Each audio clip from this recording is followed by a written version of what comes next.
So first is, the first thing that we are developing is an increasingly larger gap. In 1900, there was 1.6 billion inhabitants in the world, in 1900. In 2011, we have 7 billion, and we will have 9 billion by 2020. So the level at which we are going to grow between now and 2020, the size of the population that we had in 1900. And this growing population directly causes a growth in the demand for food, changes in diets, going from a cereal-based to a protein-based and vegetable-based one, and then lots of alternative use for the base products that we have in this industry traditionally, which are cereals, that are being used in addition for feed and in addition for fuel. And this food, feed and fuel triad is the one that is creating a level of demand that is unusual. And then we have also strong pressures on supply, with urbanization and overexploitation of arable farmland.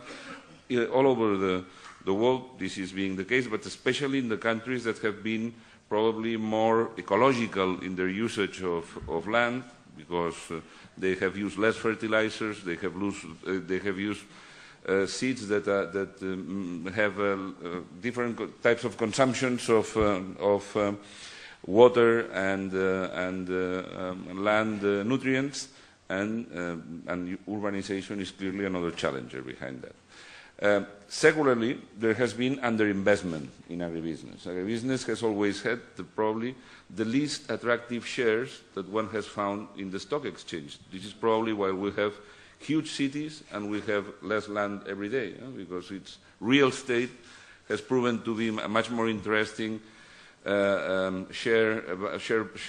stocks to invest the resources of companies and individuals.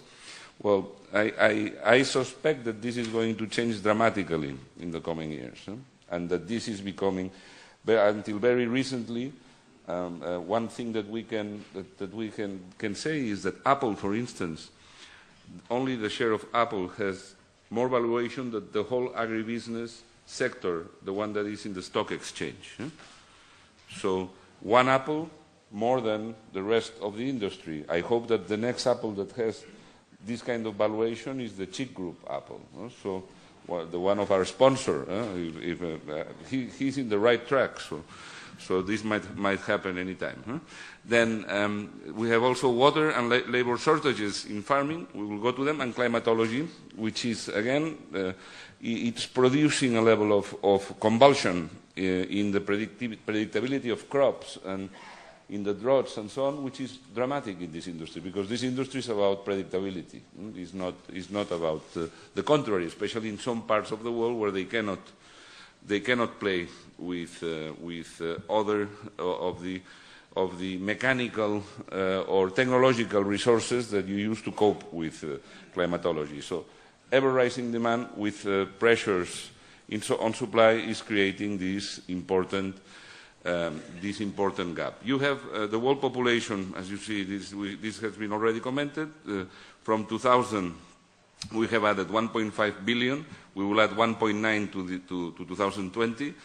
This goes together with consumption of protein. Protein, in addition, has the highest consumption of cereal that exists, and increasingly for certain kinds this productivity it can be managed. In some other kinds it really cannot be managed. Poultry does not consume the same as beef does, but the level of consumption of beef is the one that is growing significantly. So this is the other issue within the issue. And then the expenditure that is being, the household consumption expenditure is also growing, but it is growing at a even smaller pace as food is growing. So as we become wealthier, we take more calories, and particularly the last share of the middle class consumers increases from -1% to 40% of total population. And protein intake follows a very similar pattern. as countries become more affluent, they also take more protein. So what you have is a cluster, which is this one located in this area, which is probably the most developed economies, and the most developed economies are the ones that are coincident in this, both in the intake of protein and in the intake of calories as their income increases.